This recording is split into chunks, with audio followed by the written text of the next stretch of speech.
Welcome to Conversation with Zaki Baruti, with your host Zaki. Like always, I want to give a shout out to my biological family, what's happening, to the Universal African Peoples Organization family, what's going on, and to New Life Evangelistic Center family headed by Reverend Rice. Keep up the great work, and a shout out to our cameraman Bob. Like always, we'll have another great show this evening because in studio with me is a young lady who has suffered some tragedy and working to get justice on behalf of her daughter that she lost several years back.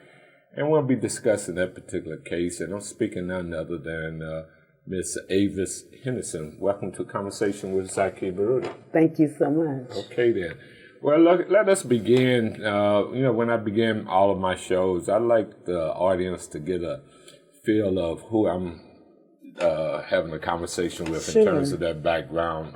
Wherever you want the thousands of listeners to know a little bit about Avis Henderson, would you please share? Okay. My name is Avis Henderson. I come from a small town in Kinloch, Missouri.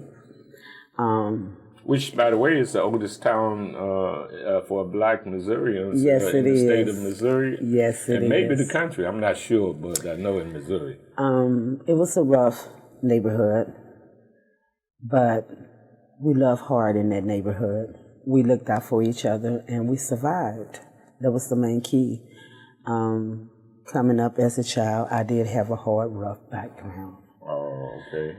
I chose for myself that I wanted different in this world. I was married. Unfortunately, my husband passed away. How long were you married? Under a year. Under a year? But we've been together longer than that. When we decided to get married, my father decided to call him home, and it's okay. I have 5 beautiful children, 4 wonderful sons, and 1 magnificent daughter. Her name is the Mrs. Miana Trinice Draper. Unfortunately, she's not with us today. The reason why I'm here is because she took her last breath in Berkeley, Missouri. This is where I was told. She hung herself with a shoestring on a bridge. And at first, the young lady stated that her and my son cut her down, which we know it wasn't true. But the most important thing, and the reason why I'm here today, because I need answers from the public in the world, medical exams, lawyers, whoever want to get involved. How do DNA lies? Okay, before we get into all of the intricacies of the particular case, let's just digress for a moment, because I've been knowing you for about a year, I believe, or so. Yeah. And as activists, you had reached out to, I guess you had reached out directly to me per... Yes, I did. Okay. How did that come about? Do you remember? I was at home one day, and my aunt, Clara Cheeks, which you had worked with her before, I was in a real bad place. I was at the point where I was ready to give up. Mm-hmm. I can see no way. Well, we're glad you did not give up. That's most important. Okay, so you was at a bad place at your home. And she came by to see me. And Miss Clara Cheeks is a member of our organization, who we also helped in the tragedy that she faced also. Mm-hmm. All right, go ahead. And she talked to me. She said, niece, I want to introduce you to this guy. I think he will be a blessing in your life. At first, I was kind of iffy about it. Because like I said, I've been to a lot of places. And I just couldn't find the help that I needed. Because my soul was aching, it was yearning. So I decided to come to you. When I first mailed you the paperwork, you immediately called me back. You wanted to meet with me. And I knew from that day forward, change was about to happen. Okay, then. Now, let's go back to, and that's just one of, step by step to where we're at right now. Okay. So upon you contacting myself, we eventually met at the site where your daughter, how old was your daughter when she transitioned? At that time, she was 29 years old. She was 29 years of age. And you received a phone call that she had transitioned. I'm using the word transition. And you received that notice from whom? Was it your family or was it the Okay, police department? the police department never contacted me whatsoever. Okay. I never received one call from them stating that your daughter is dead. And she transitioned, so let's get the site, in the city of Berkeley, Missouri. Berkeley, Missouri, okay. On Hanley and Wabash Bridge. Okay. The overpass. The overpass, yes, located sir. at Hanley and Wabash. Yes, sir. Okay. It's actually it sits in the middle of Hanley Road. I'm saying this is a busy street. Anyone can see you. They can't help but see you because this is a main road. Right. And the way the overpass is built is like it goes straight up. First of all, you got a nice climb to get to the top. Once you get the top. From the base. From the base. Right. Okay. You can climb it, but this is the key thing. Once you get up to the top, what's holding you up there?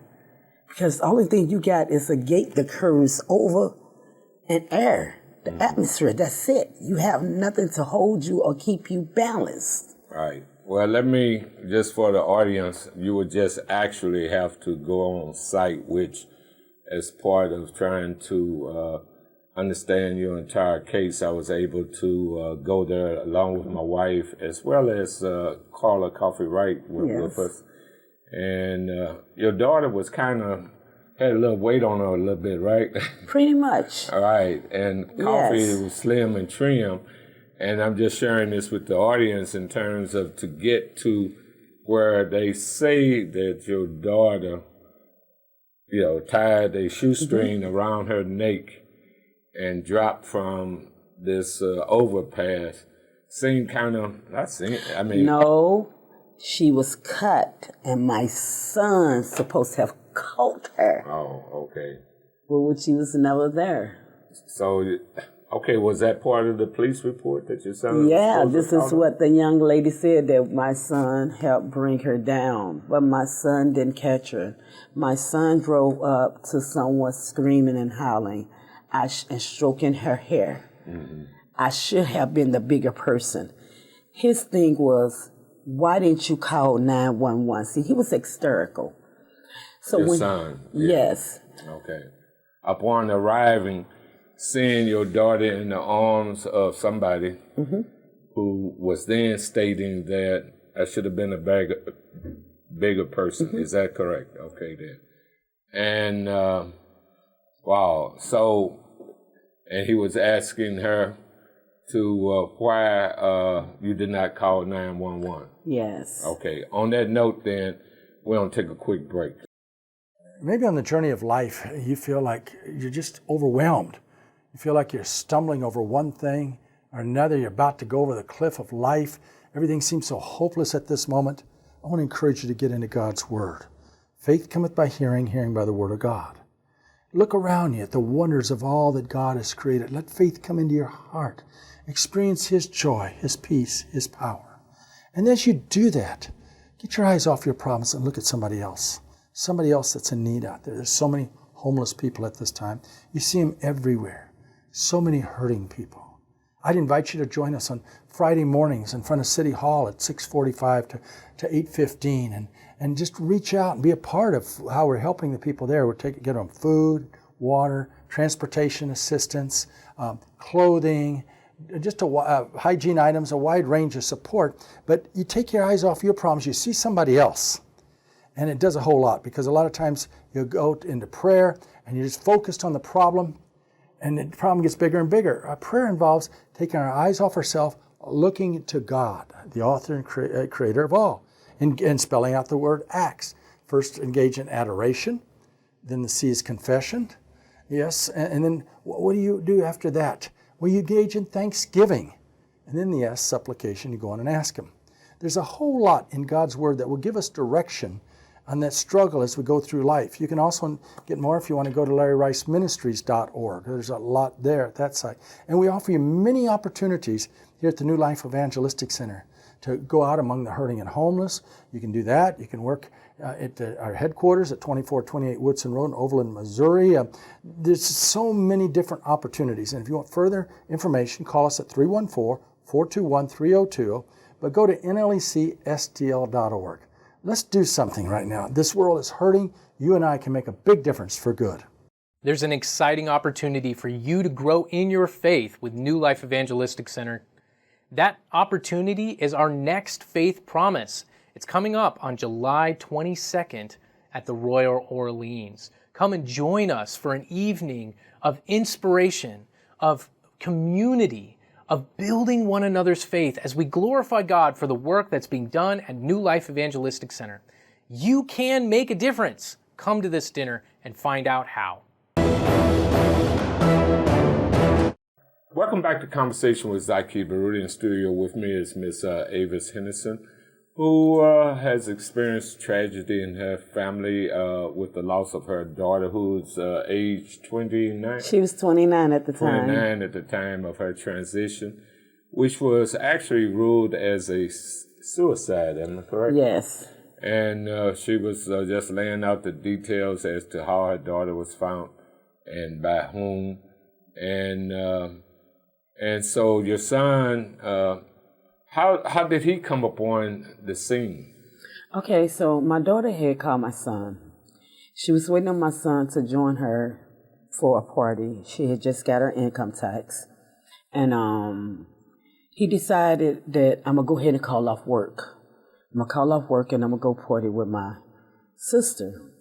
So as he started to go into Berkeley trying to find out where he at, he gets a call from the young lady named Karina, stating that she been calling Mimi, and she disappeared and don't know where she went. And is Karina the young lady that your son found her holding? Yes, Karina Dunlap. She was the one that was holding my daughter and stroking her hair. So Karina told my son that it's at an old childhood house where you guys used to be. So Javon took his chances and went to Berkeley. He went to Berkeley and he was at the top of the thing. When he looked, he seen. So he went down to the bottom because we lived up under the bridge. And he stated as he pulling up, he noticed her car on the other side where we used to live. But she was on the opposite side. She was holding my daughter and he was fussing and screaming at her, "Why didn't you call 911? Why didn't you call 911? So he called 911. 911 hung up on him and said, "Give me better details." Which I didn't understand that because I'm thinking in my head, every car on Berkeley Police Department should have been on them streets on Hanley Bridge discovering a body. So his girlfriend that was with him at the time didn't know how to drive. Mm-hmm. So he was in the back seat. He got Miana because he was cold. He said she was cold as a touch. She was so heavy. Karina had to help put her in the car. The girlfriend didn't know how to drive, so Karina jumped in the front seat. He was in the back, continued to do CPR. He kept hollering, "Go to Christian," because they were so Hanley, which Christian would have been no more than 6 minutes from there. But she made a turn and decided to go to DePaul's. DePaul's hospital would have took them too long, and there's no way she would have made it. Mm. When they got to DePaul's, Karina jumped out the car and hollered to a nurse named Denise. My girlfriend hung herself, ran to her mother's car, which we never understood. What was your mother doing here, and how did she know? She jumped in her mom's car, and we never seen her again. Mm. All I know, 2 days later, I got a big bag on my porch, and it had some of my daughter's things in it. She didn't attend the service. No one in that apartment attended her service nor her balloon release. At the gathering to which your son was getting ready to attend with your daughter, that grouping of folks who was supposed to be your her friends, and her family, and none of them attended. Okay. So that raised a red flag in your mind as to what was actually the probable cause. Okay. Now, in terms of, again, step by process. Okay. So after you contacted myself and Coffee, I guess I call Coffee, we visit the site.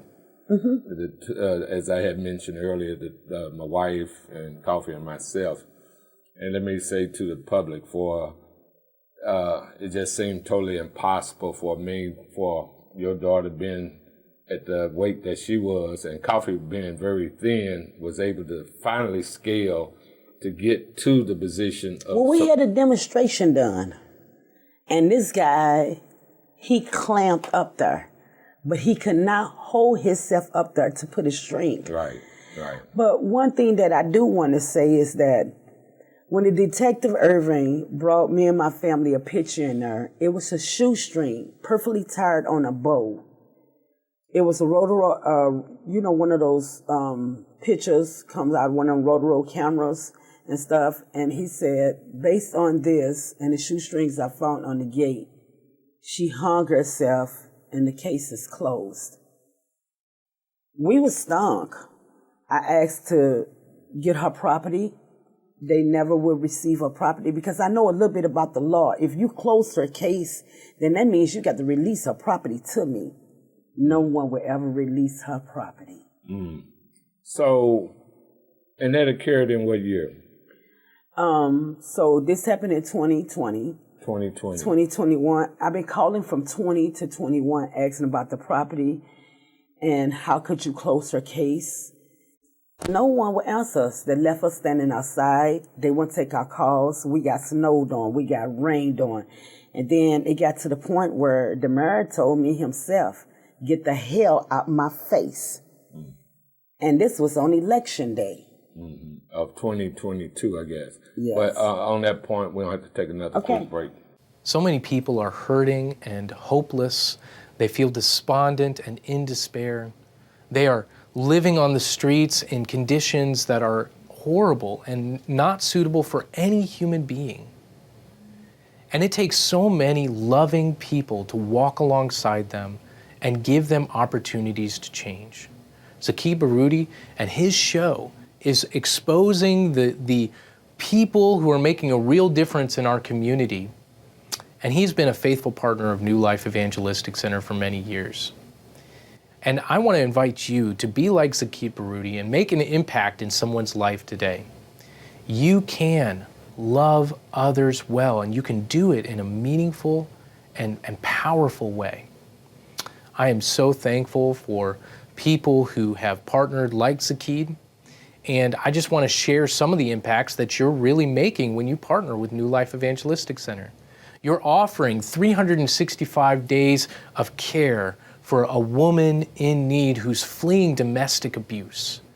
You're offering not just care, but discipleship and mentorship and training services for her. Not only are you doing that, you're also getting hygiene kits and survival gears into the hand of people who need them, who are living on the streets of St. Louis. Not only that, but you're caring for orphans and widows in India, and you're preaching the gospel in every single one of these places, India, Ukraine, and all throughout mid-Missouri. You're also helping hundreds of people each day in the day center in Springfield. You're making a real impact on the lives of hundreds every single day. And you do that when you partner alongside New Life Evangelistic Center, along with faithful partners like Zaki Baruti. How I thank God for people like you for change. Welcome back to Conversation with Zaki Baruti. In studio with me is Avis Henderson, who has experienced some tragedy in the loss of her daughter, which police officials, and the medical examiner at that time had ruled as a suicide, which as a parent, you are challenging that ruling. Now, again, the step process, when we got involved, the UAPO with Coffee Right, myself, and as I mentioned, my wife going to the site to see exactly for ourselves, the circumstance. And you're not getting any response from Berkeley. Share with the audience that Coffee Right and myself, we went to the city hall and explained what happened to Berkeley. Okay. So I called Mrs. Coffee Right, and I called you up there to meet me at the city hall because I knew this is at the Berkeley City Council meeting. Okay. Yes, sir. Right. All right. So, like I stated and I told people before, first of all, they didn't even recognize who I was, less know who you guys were. And when they called my name up there, they realized who I was. I noticed how the mirror was like, damn. So I don't know if anyone else caught that, but I did. And I made 7 folders. And what blew my mind is that her case never even went across the prosecuting attorney case. For the city of Berkeley. For the city of Berkeley. So if you two guys would not have shown up there with me, once again, her case would have been closed and shut. But instead, the next Monday, because we did speak at the yes, you guys on your behalf, right? Yes, you guys And then what did. happened as an extension of that? So that next Monday came, I got a phone call asking me to meet them at Berkeley City Hall. When I got up there, they reopened her case. So the case was reopened. Yes. And that was based on the appeal of yourself along with Coffee Wright. Coffee Wright and yourself. Okay. And they opened it up because they was asking me what organization you guys belong to. And I believe that Jackson know the organization that you guys belong to. So I don't know if he didn't want the city or the mayor to really get this drug out, so they went ahead and opened her case. And I started thinking, you guys open her case so that I will say, okay, it's open now, and be quiet and go away. But once I noticed her case was being opened, when they called me, and first of all, they tried to use scare tactics, and I shut that down right there. Because like I told them, it was not one detective who wrote this report. It was 2. And my story never changed. She never wore tennis shoes out of there, and you allowed a young lady to bring tennis shoes into your department stating she might have killed herself with this. So I asked one simple question. How many times do a dead person get up and kill themselves? So it became an open case. So what are the latest developments in the open case? So, okay, as of now, they've been waiting on her DNA come back in the phone records. The first phone call I got was from Eddie Wilkerson. He called and said, come and get your daughter before she get hurt. I called him back. He would never answer. Karina called my daughter and said Miana took off. But little did Karina know that it's a young lady reached out to her. She didn't know that this young lady was related to me. She made multiple recordings on the phone.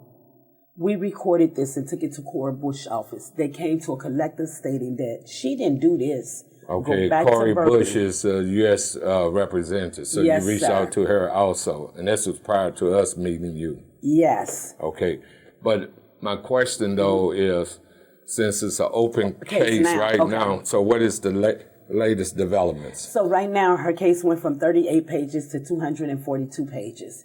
The first case, they want to throw out, like this don't even exist. The second case, they did come up with evidence. Her DNA came back. When her DNA came back, it was multiple DNAs on this shoestring and whatever else they did, but none of her DNA was found. Now, on this shoestring, so I want people to be absolutely clear, was a shoestring that was supposed to have been used to help hang herself. Yes, it was. Okay, we got to take our last break, too. I hope you're enjoying the Zaki Baruti show. Now we need your help to get the word out about this community affair program and so many others. Now, how do you do that? Well, you tell folks to turn to 24.2 on their television set, and even family, friends, relatives that live outside of the area, well, get them to put the NLEC TV app on their phones and look it up on their computer. 24 hours of wholesome family programming, so much community programming that you're not getting on other stations, right here on NLEC TV. So please spread the word. And while you're doing that, continue to get involved in the work of the New Life Evangelistic Center. So many opportunities awaiting you and your family at this particular time.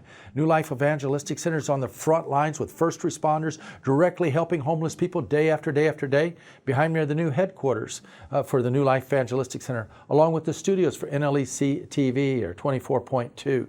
You may want to drop by and visit them sometime. This is where we record the Zaki Baruti program at 2428 Woodson Road in Overland, Missouri.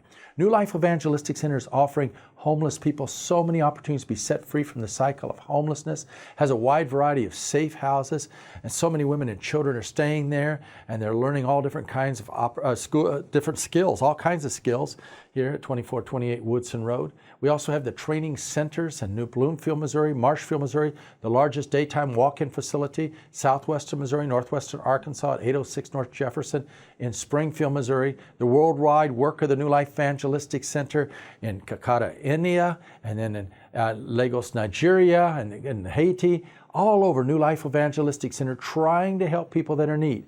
New Life Evangelistic Center receives no city, state, or federal dollars, and we're only able to do this as a result of the prayers and involvement of caring people like you. So please pray for this work, and please partner with the New Life Evangelistic Center so we continue to keep the Zaki Baruti Show and the other community affair programs on the air. Remember, tell everyone you know about it, and go to the NLEC TV app. Welcome back to Conversation with Zaki Baruti. We only have a couple minutes left with Ms. Avis Henderson. And fast forward, the DNA, who did the DNA? St. Louis County did the DNA. The Berkeley Major Squad took the DNA to the medical examiner who first looked at her report. And he presented it to her. She refused to look at it. She stated, I looked at it 3 years ago. I'm not budging and I'm retiring. So the medical examiner very arrogantly just dismissed the DNA. Yes, she said, if I don't get a confession, I'm not budging, case closed. Okay, so with that said, so what, I guess that truly upset you, because I did get a call from you being very upset when I actually was out of the country. Yes. So moving forward, so how are you planning on responding? I want to hold a press conference because I asked Dr. Case, I asked Dr. Noel, I asked my own doctor, and I even went to Berkeley Police Department. I did my own research, and one thing I did learn that DNA cannot lie. They found multiple DNAs, but Miana Trinice Draper DNA was not found on anything, not the shoestring that was left there, the shoestring that was broken. Her DNA was not on anything, but they have multiples, including a man's DNA on the shoestrings. So when it broke, they failed to go back and remove the other shoestrings. Detective Irvin was so hooked that she hung herself because of the shoestring. He refused 3 years ago to do a DNA on this so that the case was reopened. They knew that it was going to come back with her DNA, but unfortunately, it came back with nothing of hers. And I asked them to get the suicide off of her records. Okay, then. And you are having resistance to that. And in the spirit of your daughter, you have made a commitment to continue. Yeah. Okay. Dr. K said, go with your press conference. I don't care because I'm retiring. And I'm thinking, like, you can't leave a family like this. And this, again, is the medical examiner medical exam of Berkeley Medical Exam Office right behind Berkeley Clinic. That's where my daughter's body was taken there. And it shows me right then and there, you never looked at it. Her thing was, I seen a ligature mark. And I asked her a question. Have you ever thought about the person that was on top of the hill with her? Put this around her because a dead person can't move. Mm-hmm. So, okay then. So you're calling for a press conference to expose the case. Yes. And have you reached out to any legal help or what have you, which I guess would be another step that you would. Yes, okay, and that's my next step, to reach out to legal help, and I'm asking anyone. And it's not about the money, because my thing is I'm willing to donate it. Mm-hmm. But I want justice. Dr. Case cannot get away with this because she's returned. DNA cannot lie. Okay, on that note, we're basically out of time. Okay. I want to thank you for being here. I pray and know that you will be victorious in getting justice for your daughter. And I appreciate you guys. Okay, and you just stay focused in the spirit of your daughter. And out of your experience, real quick, we only got 10 seconds. What should everyday people, as an organization, we encourage people to be involved in movements because we have so many different cases. Yes, you have to. Right. You cannot do none of these cases alone. You got to stand with an organization that's going to be for you and fight for you and your rights. And on that note, we say join the Universal African Peoples Organization. You can go to our website, www.uapo.org. Thank you ever so much. Thank you.